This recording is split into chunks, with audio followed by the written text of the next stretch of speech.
This podcast has mature language, not intended for underage viewers. Street cred sports. Street cred sports. I'm crossing over. I'm Euro stepping. Hello, this is Keenan of Street Cred Sports Training, and welcome to another episode of Time to Ball. This is episode 60, and guess what?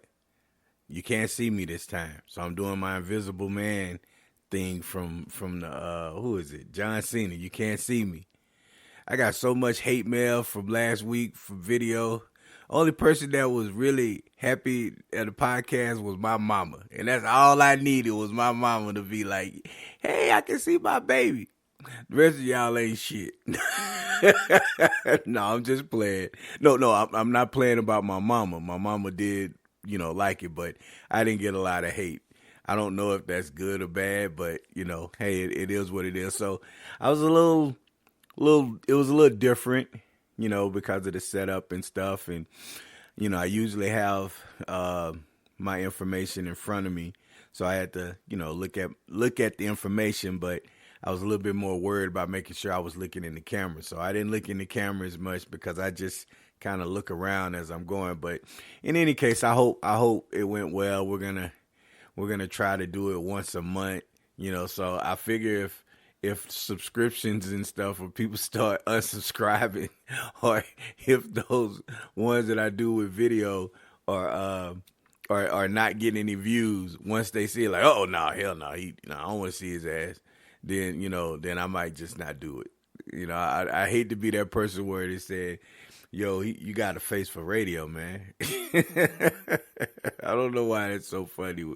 I guess I think about when the joke was told, the person that told it. So I hope everybody's doing good. It's spring light, a lot of wind. So, make sure you got your allergies in check because it's going to be windy, all across the country, wherever you're listening to. You got to worry about the allergy season coming in. So make sure you take care of it because it can turn into other things. I know because I was struggling with allergies for for a few years, and I didn't even know that I had them. But now I hadn't had the issues that I used to because I understand it. All right, so let me get into things that interest me. I didn't have this on my agenda, so I'm gonna have to have to add this for my producer. So forgive me.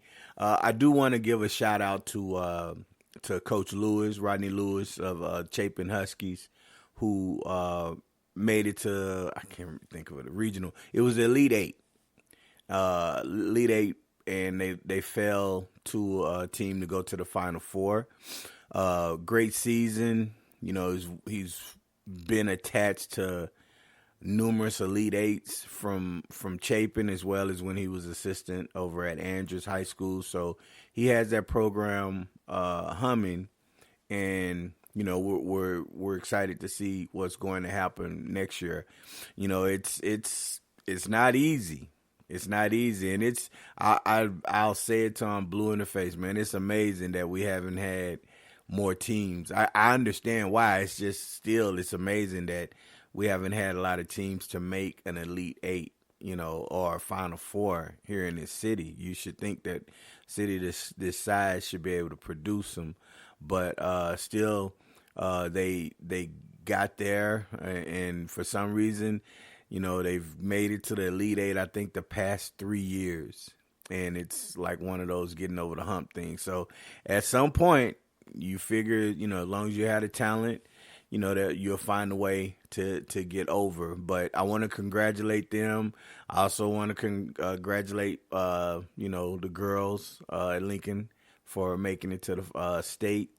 And I believe they lost in either the semifinal or the final. So, but 16 years out of 32 years, or 15 years out of 32 years, they've been to the Final Four. So, again, it's a little, hump that they have to get over as well. But look, I'll take getting to the Final Four that many times.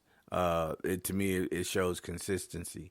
You don't want to lose. It's almost like when the Buffalo Bills made it to the Super Bowl 4 straight years and they didn't win. I'll take that over not getting there. You know how many teams are going to be able to say they made it to the Super Bowl 4 straight years? You can't name one. As far as I know, it's hard to do. So to get there 4 years in a row, they lost twice to Dallas. I think they lost once to the Giants and once to the Redskins, I believe. So, that kind of stuff happens. But it is what it is. So, congratulations to the teams that actually on the girls' side won. The boys will have their Final Four this weekend and championship. So, get ready to play. All right, so I was going to bring this up last week, but I decided not to because I think it needed a little bit more time. They were talking on one of the shows, and one of the guys was talking about the hardest sports to play. Now, I get this person's reasoning with his list because he didn't look like he was maybe somebody that was very good at sports. And I think he kind of admitted it, although he's made comments, and that's just the bravado talking. You get competitive and you start talking. But I always tell people you could talk, but get your ass out there and do it. Like I grew up, and I wasn't playing on those city league teams, but in the hood I played tennis against, other kids in my neighborhood. We played baseball. We played soccer. Played football. Now, the only one we couldn't play was hockey because we didn't have the ice and stuff and the puck. But and I didn't even know that field hockey was a thing until I was up here in El Paso. But so the question was, what was the hardest sports? And I got to thinking, what was the hardest sports to play? So if I'm playing and based on what I feel, what would the hardest sports be to play? Now, I put baseball as number 5. And the reason I have baseball as number 5 is obviously the hand-eye coordination when you are trying to hit the ball. Okay, because that ball is coming anywhere between 90 and 100 miles an hour sometimes. And with the changeups, sliders, breaking balls, curve balls, all of those are different. That's a couple of other ones. Split ball or split. There's different type of pitches that you have to be aware of that are very, very difficult to hit. So if you think you can hit one, get in the batting cage. Now, me, I'm gonna say it right now. I can hit a ball. I'm now maybe not in my first few tries, but because I don't play baseball like that. But I think you give me a few weeks or something of continuous getting used to it. Oh yeah, hell yeah. I can hit a fastball. I don't know how fast I can hit one, but I can hit one. Your boy gonna get a base hit, if anything, okay? He's not gonna hit no whole sacrifice fly balls and stuff. And I'm sure somebody gonna be out there like, all right, Kay, let's put it to the test. Well, you gotta give me some time now. Don't think that you just go come in and I'm gonna, after like 3 or 4 swings, I'm gonna get it. Nah, I ain't been in that kind of rotation. So that was number 5. Number 4, I put tennis. Now, the reason why I put tennis as number 4 is because of the movement that you have to have. Okay, baseball, it's a lot of standing around. When the ball is hit, then you're moving. You got 9 people out on the field. In tennis, it's just 1-on-1 or 2-on-2, but there's continuous movement. Now, it's not as hard hitting that ball because the racket that you hit is a lot wider than the bat. So you have a lot more room for error with hitting the ball.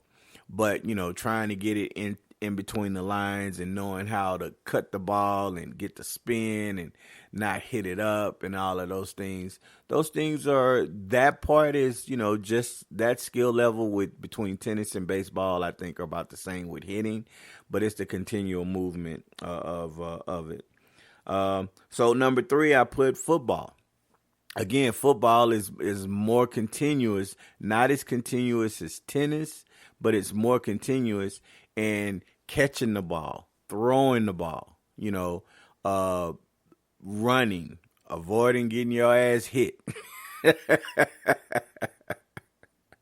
You know that those kind of things make football hard. I mean, try to catch a ball. Look, I played. Obviously, I played younger.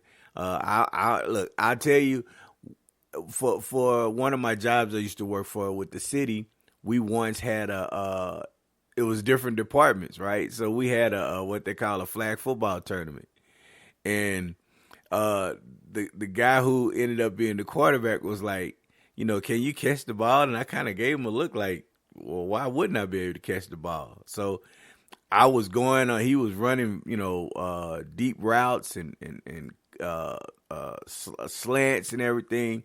Man, I think I caught everything that he threw at me, and he gave me the nickname. Gave me my nickname for him was Special K.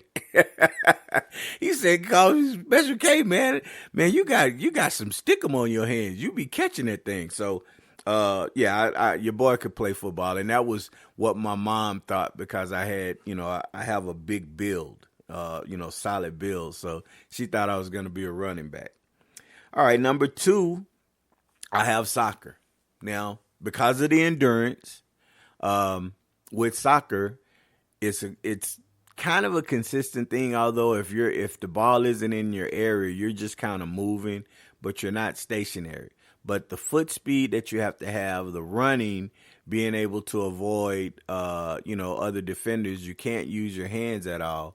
It makes it very challenging. You can use your chest, your head, shoulders sometimes, but you can't use anything, almost below your elbows. Any of that's going to probably be a foul. The flopping is not something that I'm big on in soccer, but it's part of the game. So, but I think that would be, my number 2 hardest to play. Now, the only reason I didn't put volleyball, I just want to make this clear. The only reason I didn't put volleyball in there is because I've played volleyball, but not, to the extent that I've, played these other sports. And I don't feel that volleyball is as hard as one of these. Now, there's gonna be people that say, "Man, you crazy? You out your mind? Volleyball is really hard." That's true, but look, this is my fucking list, right? This is my list. So your list might be different, just like his list was different. This dude had curling as a hard sport, and if you know what curling is, it's like an Olympic ice sport where they slide this thing and these guys get in front and they're like shaving the ice on the floor as this thing is going by to get it to land at a certain spot. I don't think that's a sport, but okay, that's what they have. So that was his list. All right, so this is my list. Now, for number 1, I actually had a 1A and a 1B. Okay, if some people was to say, "No, you know what, this should be your 1A and that should be your 1B," I really wouldn't have too much of an issue. So 1B, I put hockey. Now, hockey gives you elements of running and moving, as well as having the hand-eye coordination of like a baseball bat. So it's kind of, if you think of it, it's kind of like baseball and soccer kind of roll into one. But here's the thing. You're not hitting the puck. That puck is small. You're hitting it with an actual hockey stick, right? But the most important thing is your ass got to know how to skate. If you don't know how to skate, you're not playing hockey. How many of y'all have tried to ice skate? I can ice skate. I ain't ice skated in a while, but I can ice skate. Now, I busted my ass a few times trying to ice skate, and that ice is really hard when you fall on it. So be prepared if you've never ice skated that you're gonna fall and hit your butt. But after I went through it a few times, I got better. I'm not the type of person that could skate like the guys who play hockey. Right? I'm like, okay, hey, I'm going this way. I'm going straight. Y'all better move out my way because I don't know how to stop. No, I'm not going to be able to to make no hard right. I'm gonna make a real long curve right. It's gonna take me like 15 feet to curve to the right or to the left. I'm not stopping on no dime, right? But I got better at it. But hockey is an extremely incredible sport. I think for me it's not just the hand-eye coordination, but it's the skating part.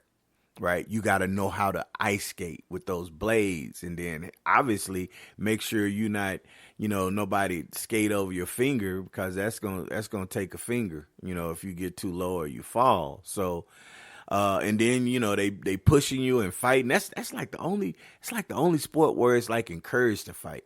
Like, could you imagine in basketball if they just let two guys go to the middle of the court and just slug it out like they do in hockey? Or if they did it, well, they let you do it kind of in football, but not to that extent. All right, so my 1A obviously is basketball. Now, it's not just because I train and that's the sport I love and have played. I actually try to think, when you see other guys from other sports playing other sports, you really get appreciation for how hard that sport is. And the thing with basketball is you're moving, right? You're moving. You have to put this ball in the hole from different distances, right? And you have to keep somebody from trying to take this basketball. And you also have to know how to dribble and keep looking up, right? So it's a physical sport. It's maybe to some people it's nowhere as physical as other sports, and I get that. If we was to go over the top physical sports, we could look into that. But it's not up there with, it's not as physical as maybe hockey and football, but it's more physical, I would say, than soccer. But the hand-eye coordination, dribbling the ball without picking it up and dribbling it again, running, avoiding somebody trying to take the ball from you, it's a lot. And then you're shooting from distances. You're not just shooting close. So, it's like catching a fly ball, catching a touchdown, right? It's similar to that when you're actually trying to shoot the ball from a distance into this, round cylinder. So those are my hardest sports to play. What say you? Give me your top 5. Call bull on some of mine. If they're obviously, I hadn't sat down and went through the encyclopedia of all sports, right? So there's some sports that I miss, obviously, but this was just kind of off the top of my head, and I went with it. I didn't want to try to go too deep into thought. And it's funny because I didn't have hockey at first when I made my list, and then I was like, wait a minute, I can't forget hockey. Hockey's really hard to do. So we can do this another time. We can call fringe sports or hardest, whatever it is. Let me know what you think, and we will go from there. Okay, second thing that's on my mind. I understand this is going to NBA. We're hitting the home stretch. Teams now are jockeying, and in each conference, you pretty much have the 10 teams that are on the West Coast, Western Conference. You pretty much have the 10 teams that are going to be in the playoffs. 4 of those teams got to do the play-in to be the 7 and 8.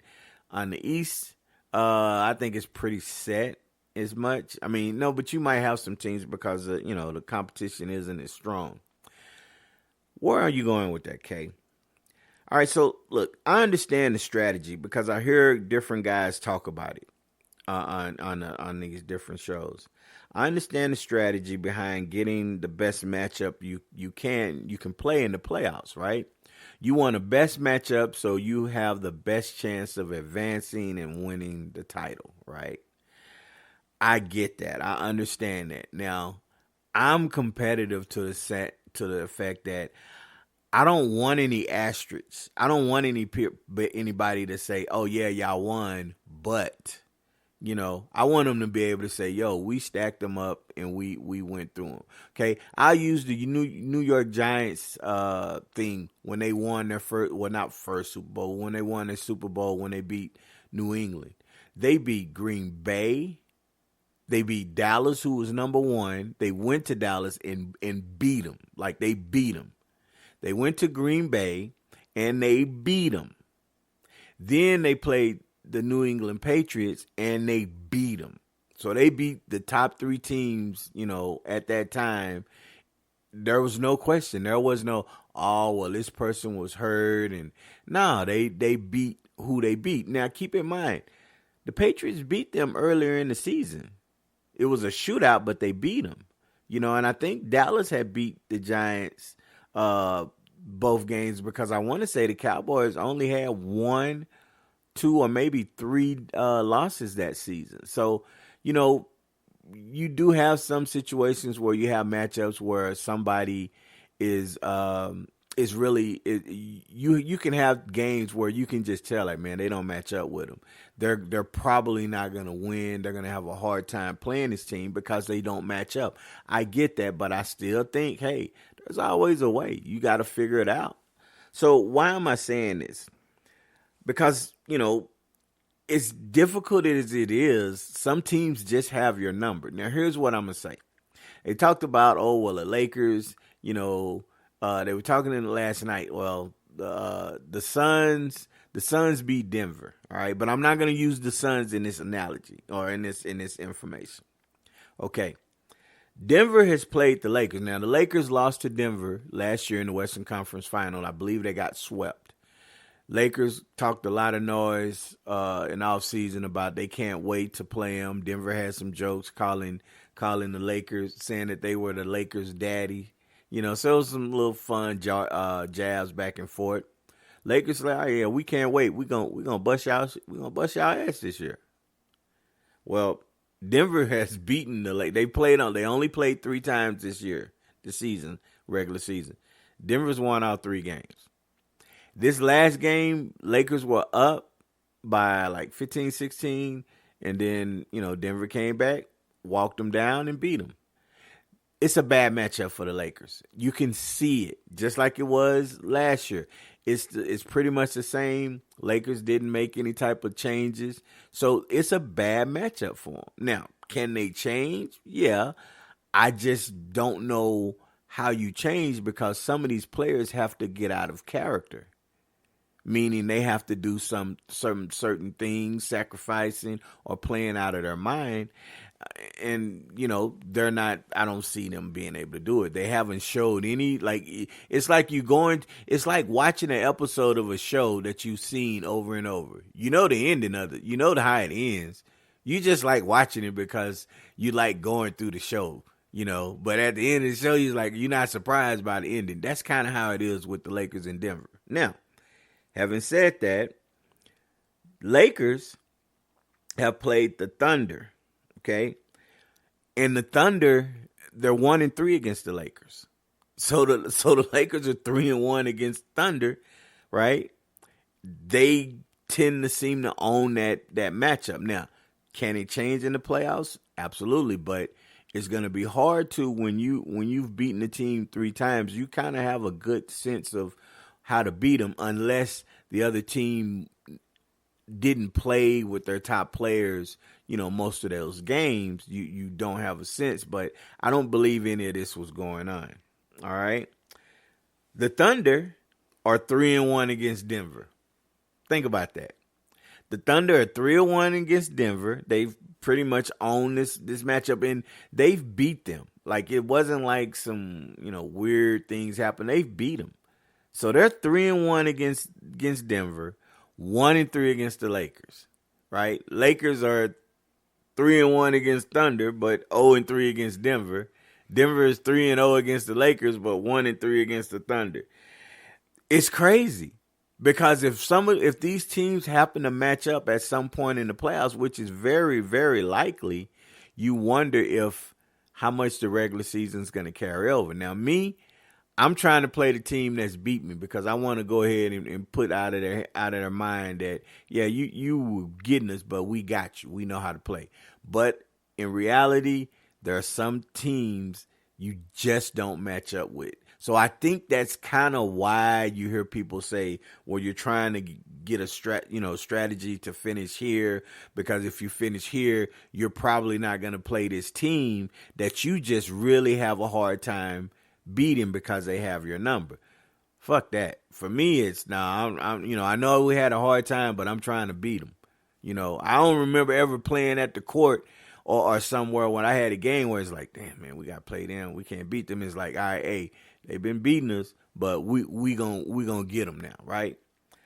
But that's kind of how it is. I can't wrap my head around it, but I would think you could figure out at some point how to beat them. But it's going to be interesting. I just find that fascinating, those three teams. That it's like a circle, the circle of life. Lion King reference. That's my movie, man. Shout out to Simba.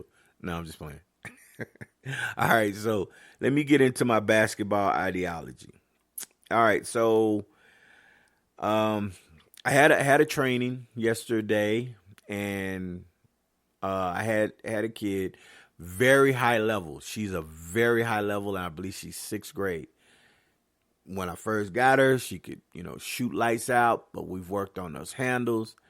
She got handles now, and she's always telling me that she's cooking people. So she shows me some things, I see some things, and I told her I need to see more of you cooking, like what you telling me you doing. So, but we were working on the Allen Iverson screen, where if you know about it, AI used to come from like the left side wing at the top. He runs straight across, almost in front or on top of the free throw line, and you throw him the ball on the right side, and he catch it and be able to open up and pivot and then do his thing. Okay, so we worked on that just a little. I'm always trying to give him different looks, and give them a couple of different things to anticipate, just so they're still learning. Like, if you get in this situation, this is things that you can see and this can happen. So what we had a catch, and then you jab, you did an inside pivot. So your left foot was your pivot. You turn, you jab right, and then you would attack left. Now you would take a quick low dribble, and then right into a cross. So it was like a really boom boom type move. And then you would go to the basket and for a right hand layup. Now, obviously, during this, there was a certain scenario, which is why you would get to the basket easily with the right hand layup. There was nobody down on the block. Maybe it was a 5 out or 4 out, 1 in. So you pretty much had that side to yourself in this situation, which is what I explained. What became interesting was she was having trouble understanding the different ways you could finish with your footwork and basing it on the actual move. Okay, so let me paint a picture for you. The crossover was coming right around the elbow. Okay, this is where we were just doing. It was catch, jab, dribble, cross, right around the elbow. Once you cross over to the elbow, you really didn't have to take a dribble if the crossover was strong enough. It could substitute for another dribble. You catch the ball in stride, and then you take your 1-2 step and shoot a right-hand layup. Now, if you needed to take a dribble, what I explained was you want to take that dribble early so you still have room to take your 1-2 step going up for your layup, right? When we changed the move, we went from dribble cross, so the next one was dribble between. Now, once you went dribble between and you were going to the basket, the footwork changes. And she had a hard time at first trying to understand it, so I had to explain it to her and explain that in this instance, now it's going to be harder with just the way we were doing, the way I was having her to do this drill. It was going to be harder to take one dribble and get all the way to the paint. So in this instance, you might end up taking 2 dribbles. I'm sorry, you're going to end up taking 1 dribble and then 1 step to finish with your left hand now. And the reasoning was, the way the drill was designed, by the time you were getting ready to go up after you went between your legs, you might have to feel have to take an extra dribble. And now it puts you going up almost like right at the backboard, which is difficult if there's somebody guarding you that's a little bit taller and athletic. So by taking the one step, now you're finishing with your inside hand. It allows a better flow, and you're finishing almost the way you were finishing when you were going 1-2 with your right hand. So when we did behind, it was the same thing. It was harder to finish with one dribble and get there and go one hand, as opposed to, 2 steps, as opposed to behind the back, one dribble, one step, finishing with your inside hand. I'm not saying that we couldn't do it, but in this instance, in this vacuum, the way I was doing the drill, it was going to be harder. So I was trying to show her, look, when you're doing movements, your court awareness will be key. Understanding how much room and space you're going to have at any part, on any part of the court at any moment, will allow you to understand, okay, I can finish comfortably right hand. Okay, I can finish comfortably inside hand. The defender's going to be here. The defender's going to be there. I got this person coming in to help. Now, in this vacuum, we were in a specific setting, so we didn't have to worry about certain things. So the between the legs and the back, behind the back, were 2 moves that you had to finish one. You didn't have to, but in this vacuum, you needed to finish one way. It taught footwork. The crossover, and then we went around the back and a wrap around the back. The spin move around the back and crossover. Those 3 you could finish without taking an extra dribble and get right into your right hand. Okay, because the distance between where she was and where she had to get was such that you couldn't get all it. You couldn't cover that ground with between the legs and behind the back without taking a bounce. Right. So it set off these things. The look that I was getting, it was such a great look and such a great experience from the training, because it was trying to understand and finally visualizing what I was saying once we went through all of the different concepts and why you had to figure. I just wanted to share it with you because it's one of those things where I just kind of like, I don't think about it. And oftentimes kids and parents will say, you were explaining this and I don't think you realize how great of a picture you painted, to where now when my child went home, they were able to execute it because of how you explained it. I tell some people sometimes I just talk. I talk my ass off because I like to try to make sure I explain stuff. It's not because I like to hear myself talk. I hate to hear myself talk. I'm telling you, I haven't looked at the podcast last week. I just looked to see that it was video, and as soon as I saw myself say hello, I was like, oh, I'm turning this shit off. I ain't looking at it. So I rarely listen to my podcast. If I do, when I have, I'm trying to critique myself like, man, what the hell are you talking about?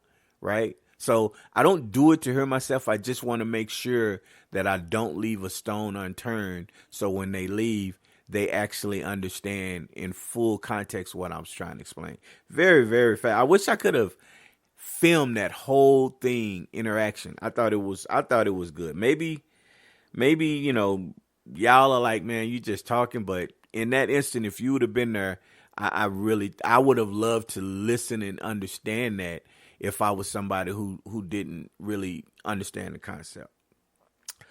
Okay, so next, I was talking to a couple of parents, and I was talking to one. It's interesting because I just talked about last week about travel ball, having questions.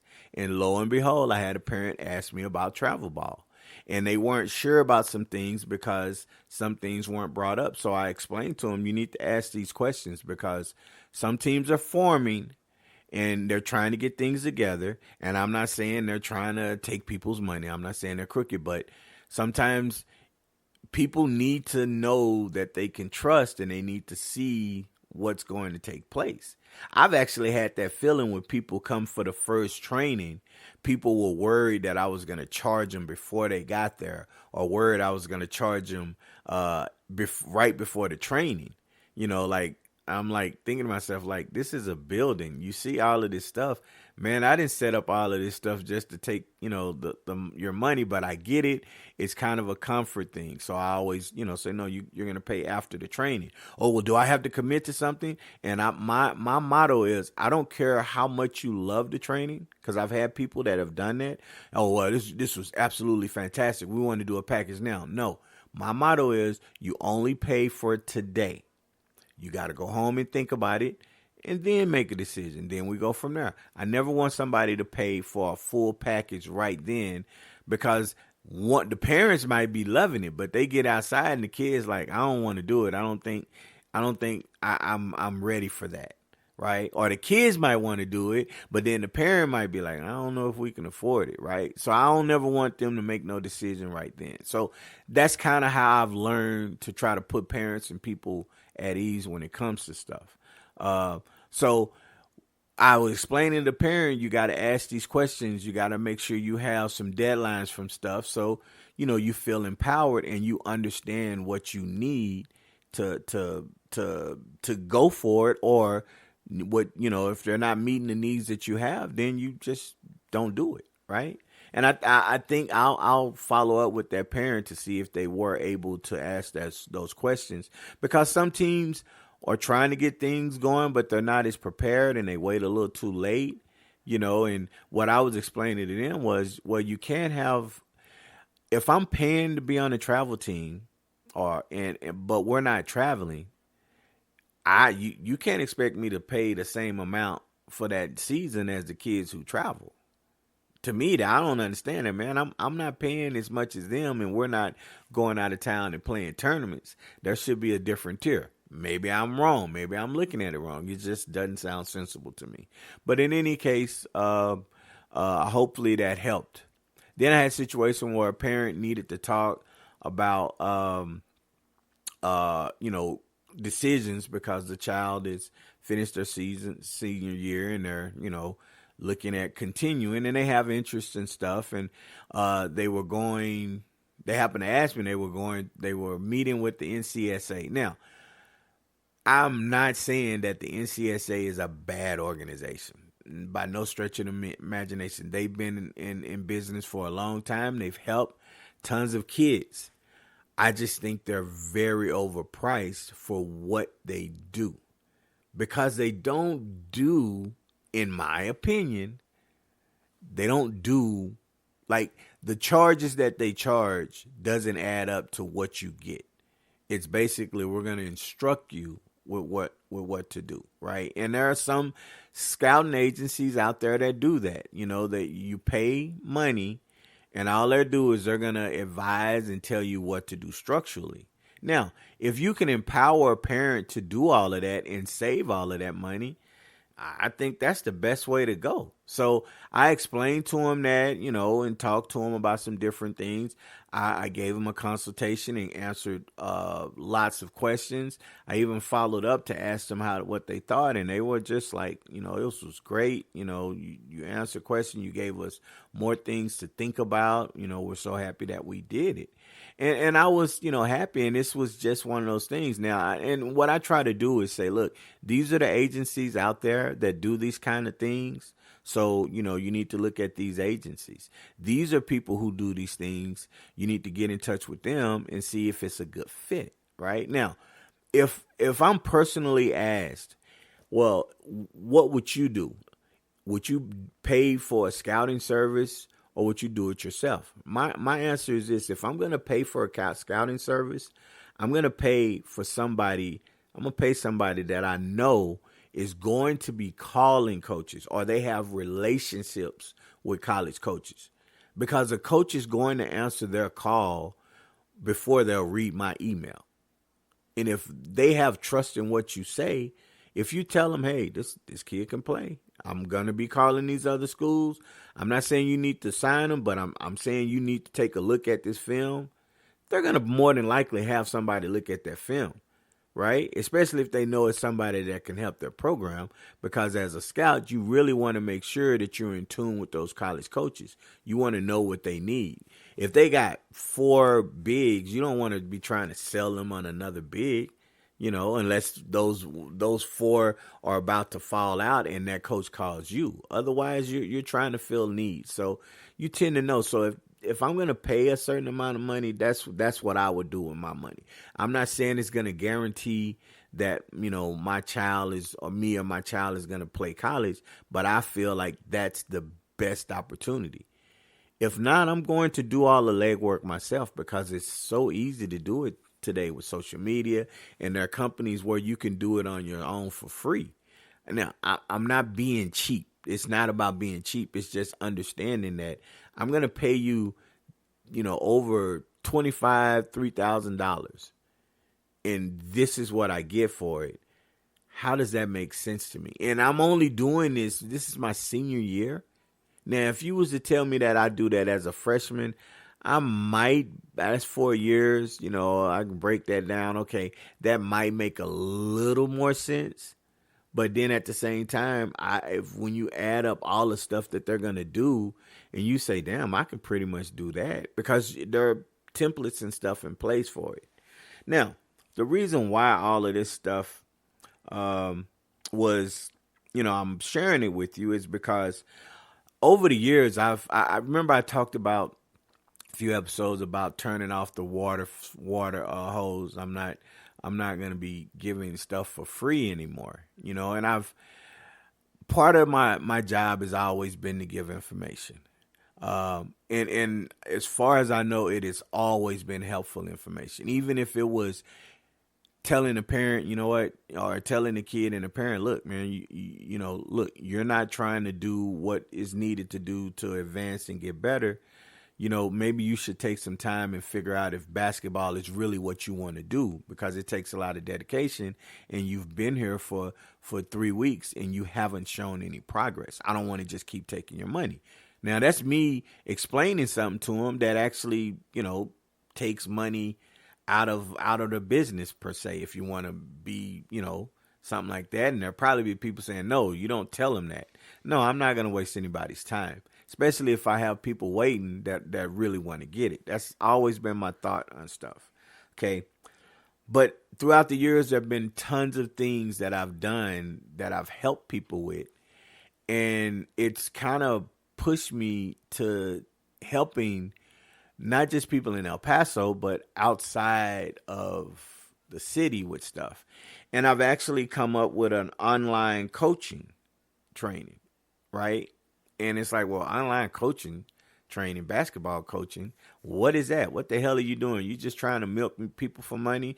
Well, I've actually been doing it pro bono, as they say, but it's been so successful and it's time consuming that it's like, you know what? It makes sense to add this to what we're doing. So what is it? What do you do when you do online coaching? Well, there are 4 components of it. The first one is basketball fixes. Now, what's a basketball fix? Let's say you're having an issue. It's something you're doing mechanically, whether it's your shot, whether it's your dribble, whether it's when you make a pass, whether it's, you're slow defensively, you don't know how to, whatever it is. It can be fixed. It can be fixed really quick, and it would be done online. We do like a Google Meet is what I use, and you show me that, or you send me some video, I look it over and then explain to you how it needs to be fixed, and I can show you how to that. Okay, so that's one. One of the other things that we would do would be video breakdown, game film. Now, I've started to see how much importance it is to actually do this, mainly because I have kids and parents who I'll say, hey, how are they doing? Oh, they're doing really good, and then I happen to see some film and I'm like, well, what do they mean? Now, they're playing better, but better and good, to the way I view it, are totally different than what they view, right? So I always want to make sure that they're applying the stuff that we're doing. So I've had parents who they send me their film. I look at it, and then when I'm with them, I explain, look, this is what you did here. Look at what you had. This was an opportunity. I actually showed one of my kids, they stole a ball at the end of a game. When they stole it, they went to turn to pass the ball, but their initial what the thing that they could have done initially would have been to make a counter move and get around that person, and then they probably have a wide open layup or a 2 or 3 on 1 transition. So once I showed it to them, their eyes were like, I never saw it. And I was like, yeah, you know why you didn't see it is because you didn't think, to me, you didn't think about if or when I get the steal, because he played the steal perfectly. It was great.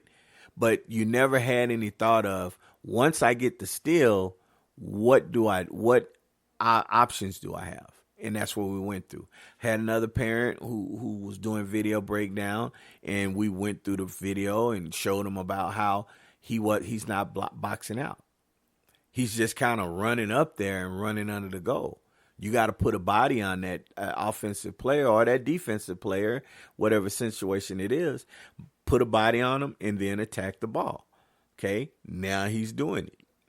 When he's trying to go against the zone or press, he's widening out. Showed him you need to go more of a direct line, use your off arm to be a little bit more physical. Now I'm seeing video of doing that. So that's something that I never really thought of adding. So this is something that we're now able to do. Consultation.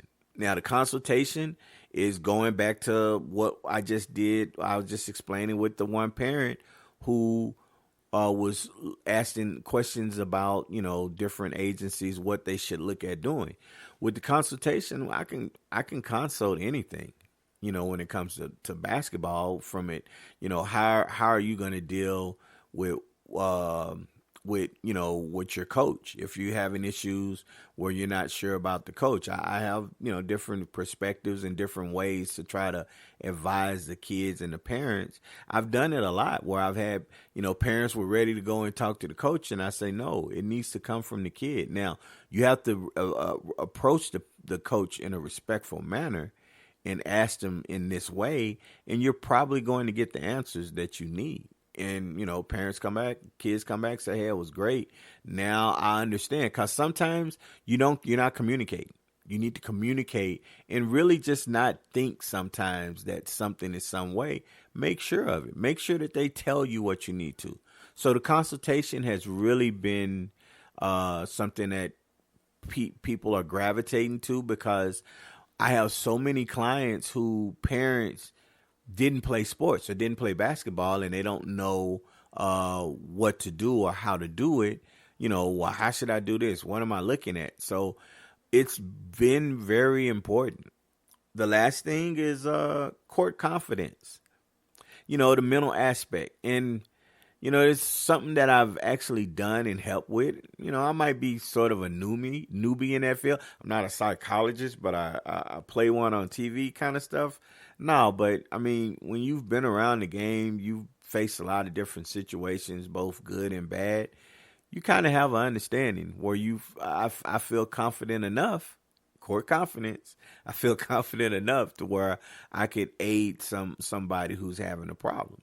If I don't have the answer, I can get the answer. That's the greatest thing about this field in the years that I've done it. So, what are core confidence things that kids are they struggle with, the pressures of playing, not being afraid to fail and stuff like that. Trying to understand the rigors of being an athlete now, whether you're a good athlete now, you got all these expectations, or you're not good enough. How do you get good enough? So there are lots of things out there that kids and some parents struggle on. I had to counsel a parent because the parent had expectations, and the parent was bringing me information and film, but it was all on the film. It was film of stuff that the kid was doing wrong. But then they was like, oh, no, they were playing great. And I was like, well, you got to show me the great stuff. And they was like, oh, well, I just send you the stuff when they're doing bad. I said, no. I said, look, if the coach on the team, if the coach of the team was only getting on your child for things that they did wrong, but never saying good job when they did something right, you would feel okay with that? And the parent just kind of looked at me like, no. Like, yeah, that's kind of what you're doing. So I'm not saying you got to just, oh, look, my child is great. But if you're going to get on them about doing something wrong, you need to bring that same energy, as they say, when they do something right. You don't have to overemphasize it, but if you're saying great, if you're saying, what are you doing? Right? That's terrible. Then when they do something, you need to say, great job. That's about the same thing. That's the extent of it. People like to know that what they're doing, number one, is great. Number two, or that they're doing the right thing, and number two, that they feel appreciated. So that was a conversation, and it seems to work. So we will be putting it in full go here coming up, to where it's not just going to be something where people can reach out to me here locally, but I have people in other parts of the country that still communicate and ask questions and stuff. I'm going to be able to help them out. So I'm excited about it. I'm really excited about it, to be able to help. Now I have to tend to my schedule because this is more work for me in a sense. I'm going to have to try to figure out how to do it, but I think it's going to be helpful for a lot of people. And, is it going to be the world's greatest thing? Who knows? But I do think there's a segment of people out there that will be able to use this type of stuff to help them get along their way. So that's going to be all for today. I was thinking it was going to be quick, but it wasn't as quick as I thought. I apologize to y'all if y'all thought, hey man, it's just going to be like a 20-minute ride. I can listen to it. Now you gotta pause it because you got in to work. Then you gotta listen to me on the way back. So you're cussing me out because I took too long. But I appreciate y'all taking the time to listen. Hopefully this information was insightful. I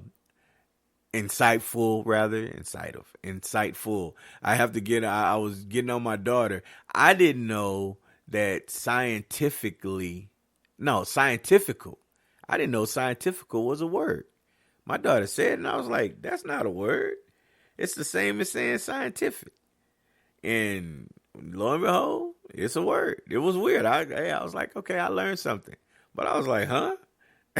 And then she got nervous because she was like, oh my God, I don't know if that's a word or not. No, it's actually a word. So insightful, not incited.